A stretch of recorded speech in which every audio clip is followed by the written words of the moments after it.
De l'histoire de Typhon par Don Pernetti dans les fables grecques et égyptiennes.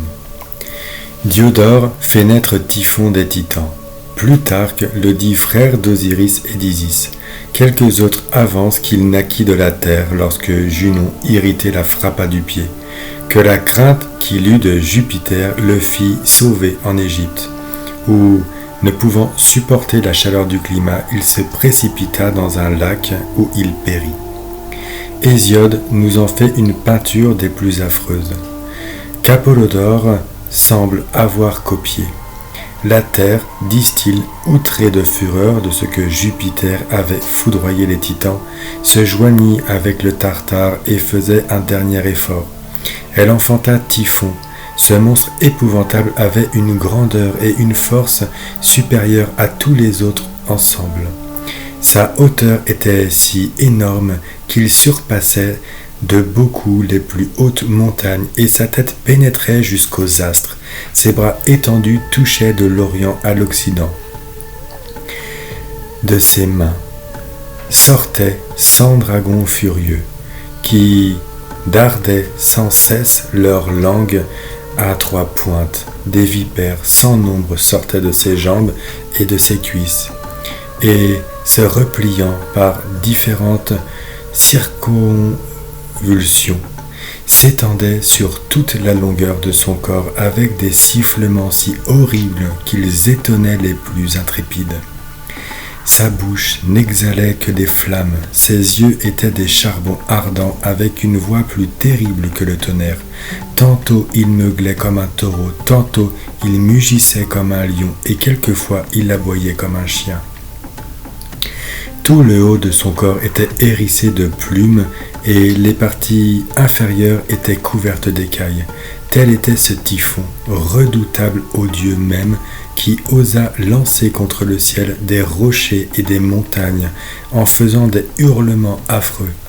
Les dieux en furent tellement épouvantés que, ne se croyant pas en sûreté dans le ciel, ils se sauvèrent en Égypte et se mirent à l'abri des poursuites de ce monstre en s'y cachant sous la forme de divers animaux. On a cherché à expliquer moralement, historiquement et physiquement ce que les anciens auteurs ont dit de Typhon. Les applications qu'on en a faites ont été quelquefois assez heureuses, mais il n'a jamais été possible aux mythologues d'expliquer sa fable en entier dans le même système. Son mariage avec Échidna le rendit père de divers monstres, dignes de leur origine, tels que la Gorgone, le Cerbère, l'hydre de Lerne, le Sphinx, l'aigle qui dévorait les malheureux Prométhée, les dragons gardiens de la toison d'or et du jardin des Hespérides, entre autres. Les mythologues, pour se tirer de l'embarras où les jetait cette fable, qui devenait pour eux un des mystères les plus obscurs de la mythologie, se sont avisés de dire que les Grecs et les Latins, ignorant l'origine de cette fable, n'ont fait que l'obscurcir davantage, en voulant la transporter, selon leur coutume, de l'histoire d'Égypte dans la leur, fondée sur les traditions qu'ils avaient apprises par leur commerce avec les Égyptiens. Ils firent de Typhon un monstre également horrible et bizarre, que la jalouse Junon avait fait sortir de la terre pour se venger de Latone, sa rivale. Ce que nous en rapportent Diodore et Plutarque n'est pas du goût de monsieur l'abbé Bagnier, sans doute parce qu'ils ne sont point en cela favorables à son système. Ces deux auteurs, dit-il, n'ont pas laissé, selon le génie de leur nation, de mêler dans ce qu'ils rapportent plusieurs fictions ridicules, et d'ailleurs peu exactes dans la chronologie, et ne sachant que, fort confusément, les premières histoires du monde renouvelées après le déluge, au nombre desquelles est, sans doute, celle que j'explique de Typhon. Ce sont des guides qu'il ne faut suivre qu'avec le grand ménagement. Quoique monsieur l'abbé Bagnier ait raison de penser que ces auteurs n'étaient pas au fait du fond de l'histoire de Typhon, il n'en est pas moins vrai qu'ils avaient recueilli ce qu'ils en disent de la tradition conservée chez les Égyptiens. S'ils y ont mêlé quelques circonstances pour l'adapter aux fables de leur pays, ils en ont conservé le fond, qui se trouve également fabuleux. En vain, Gérard Vossius prétend qu'Og, roi de Bassane, est le même que Typhon, sur la ressemblance des deux noms, car, dit-il, celui de Typhon vient de Axendo, et celui de Og signifie Hussite, Ustulavite. En main, M. Huette en fait-il le législateur des Hébreux, devenu odieux aux Égyptiens par la perte de leur fils aîné, M. l'abbé. Ce vin n'a pas plus raison de le mettre à la place de Chus, ni M. l'abbé Bagné à celle de C'est bon. En suivant dans cette occasion le sentiment de Plutarque, qui s'appuie sur l'autorité de Manéthon, il ne serait pas possible de concilier Plutarque avec lui-même. Bochart a mieux réussi que tous les auteurs ci-dessus, en passant que Typhon est le même que Célade, mais il a deviné sans savoir pourquoi, puisqu'il ignorait la raison qui engageait les poètes à les nommer indifféremment l'un pour l'autre et à les faire périr tous les deux de la même manière. Les poètes, bien mieux que les historiens, nous ont conservé le vrai fond des fables et les ont, à proprement parler, moins défigurés que les historiens, parce qu'ils se contentaient de les rapporter en les embellissant à la vérité quelquefois, mais sans s'embarrasser de discuter pourquoi, comment et dans quel temps ces choses avaient pu se faire, au lieu que les historiens cherchent à les accommoder à l'histoire et ont supprimé des traits, y ont mêlé leurs conjectures, ont quelquefois substitué d'autres noms, entre autres. Mais enfin, que conclure de tant de sentiments différents? Qu'il faut chercher ce que nous devons penser de Typhon dans les traits dont les historiens, les poètes et les mythologues sont d'accord, ou dans lesquels ils diffèrent un peu. Les poètes et les mythologues disent tous de concert que Typhon fut précipité sous le mont Etna, et les anciens qui n'ont pas placé là son tombeau ont choisi pour cela des lieux sulfureux et connus par les feux souterrains, comme dans la Campanie ou près du mont Vésuve, ainsi que le prétend Diodore, ou dans des champs phlégains, comme le raconte Strabone, ou dans un lieu de l'Asie, où il sort de terre quelquefois de l'eau, d'autres fois du feu, au rapport des Pausanias. En un mot, dans toutes les montagnes et tous les autres lieux où il y avait des exhalations sulfureuses. Les Égyptiens racontaient enfin qu'il avait été foudroyé et qu'il était péri dans un tourbillon de feu. Rapprochons tout cela avec quelques circonstances de la vie de Typhon, et à moins que de vouloir fermer opiniâtrement les yeux à la lumière, on sera obligé de convenir que toute l'histoire de ce prétendu monstre n'est qu'une allégorie, qui fait partie de celle que les prêtres égyptiens ou Hermès lui-même avait inventée pour voiler l'art sacerdotal, puisque, suivant M. l'abbé Bagné même, les poètes et les historiens grecs et latins nous ont conservé parmi leurs fables les plus absurdes les traditions de l'Égypte. C'est à ces traditions primitives qu'il faut nous en tenir. Elles nous apprennent que Typhon était frère d'Osiris, qu'il le persécuta jusqu'à le faire mourir de la façon dont nous l'avons dit, qu'il fut ensuite vaincu par Isis, secouru par Horus et qu'il périt enfin par le feu. Les historiens rapportent aussi que les Égyptiens avaient la mer en abomination, parce qu'ils croyaient qu'elle était elle-même Typhon, et l'appelaient écume ou salive de Typhon, nom qu'ils donnaient aussi au sel marin. Pythagore, instruit par les Égyptiens, disait que la mer était une larme de Saturne. La raison qu'ils en avaient était que la mer, selon eux, était un principe de corruption, puisque le Nil, qui leur procurait tant de bien, se viciait par son mélange avec elle. Ces traditions nous apprennent encore que Typhon fit périr Horus dans la mer, où il le précipita. et qu'Isis, sa mère, le ressuscita après l'en avoir retiré.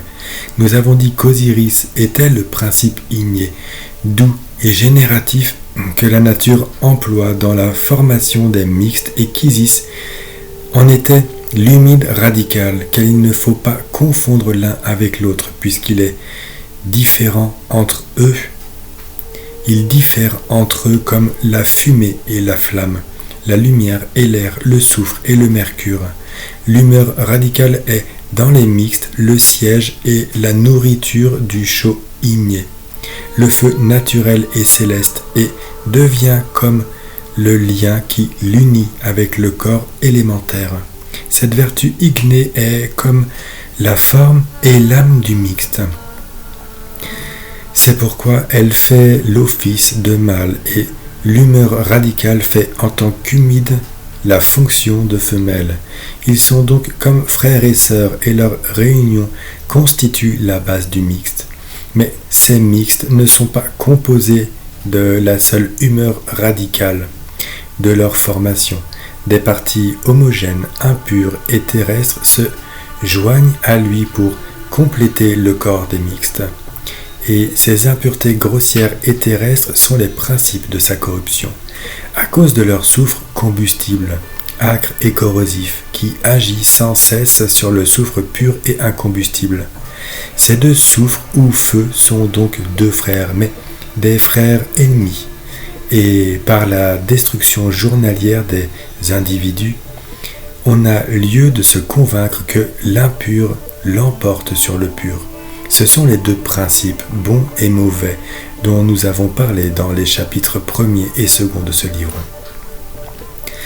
Cela posé, il n'est pas difficile de concevoir pourquoi on fait de Typhon un monstre effroyable, toujours disposé à faire du mal, et qui avait l'audace même de faire la guerre aux dieux. Les métaux abondent en ce soufre impur et combustible, qui les ronge en les faisant tourner en rouille, chacun dans son espèce.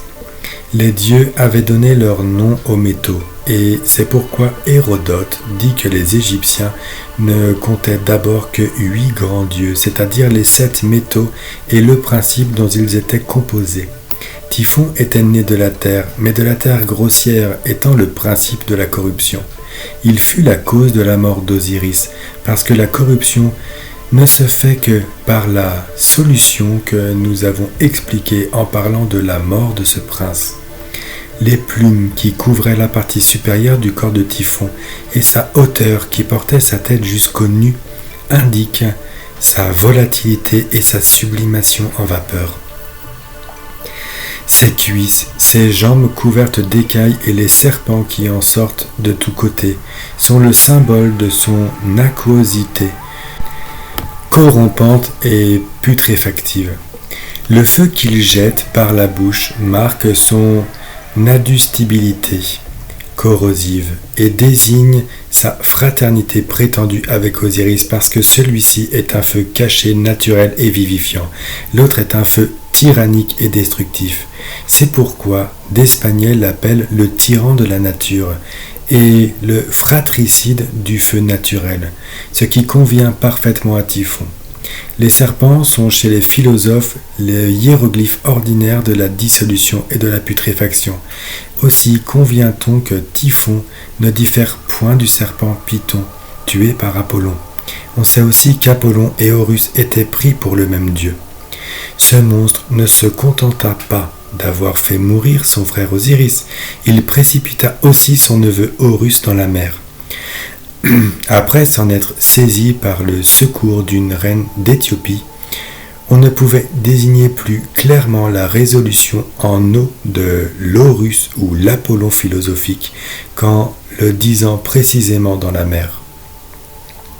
La noirceur qui est la marque de la solution parfaite et de la putréfaction appelée mort par les adeptes se voit dans cette reine d'Éthiopie. Cette matière corrompue et putréfiée est précisément cette écume ou salive de Typhon, dans laquelle Horus fut précipité et submergé. Elle est véritablement une larme de Saturne, puisque la couleur noire est le Saturne philosophique. Isis ressuscita enfin Horus, c'est-à-dire que l'Apollon philosophique, après avoir été dissous, putréfié et devenu noir, passa de la noirceur à la blancheur appelée résurrection et vie, dans le style hermétique. Le père et la mère se réunissent alors ensemble pour combattre Typhon ou la corruption, et après l'avoir vaincu, ils régénèrent glorieusement d'abord la mère ou Isis, c'est-à-dire la blancheur, et après eux Horus, son fils, ou la rougeur, sans recourir à tant d'explications. Les seuls tombeaux supposés de Typhon nous font entendre ce qu'on pensait de ce monstre, père de tant d'autres que nous expliquerons dans les chapitres qui les concernent. Les uns disent que Typhon se jeta dans un marais où il périt, d'autres qu'il fut foudroyé par Jupiter et qu'il périt par le feu. Ces deux genres de morts sont bien différentes et il n'y a que la chimie hermétique qui puisse accorder cette contradiction. Typhon y périt en effet, et par l'eau et par le feu en même temps, car l'eau philosophique, ou le menstru fétide, ou la mer des philosophes, qui n'est qu'une même eau formée par la dissolution de la matière, est aussi un marais, puisqu'étant enfermée dans le vase, elle n'a point de cours. Cette eau est un vrai feu, disent presque tous les philosophes, puisqu'elle brûle avec bien plus de force et d'activité que ne fait le feu élémentaire. Les chimistes brûlent avec le feu et nous brûlons avec l'eau, disent Raymond Lull et Ripley. Notre eau est un feu, ajoute ce dernier, qui brûle et tourmente les corps bien plus que le feu d'enfer. Quand on dit que Jupiter le foudroya, c'est que la couleur grise ou le Jupiter des philosophes est le premier dieu chimique qui triomphe des titans, ou qui sort victorieux de la noirceur et de la corruption. Alors le feu naturel de la pierre commence à dominer. Horus vient au secours de sa mère et Typhon demeure vaincu. Il suffit de comparer l'histoire, ou plutôt la fable de Python avec celle de Typhon, pour voir clairement que les explications que je viens de donner expriment la véritable intention de celui qui a inventé ces allégories. En effet, le serpent Python naît dans la boue et le limon, et Typhon naquit de la terre, le premier périt dans la fougue même qui le vit naître.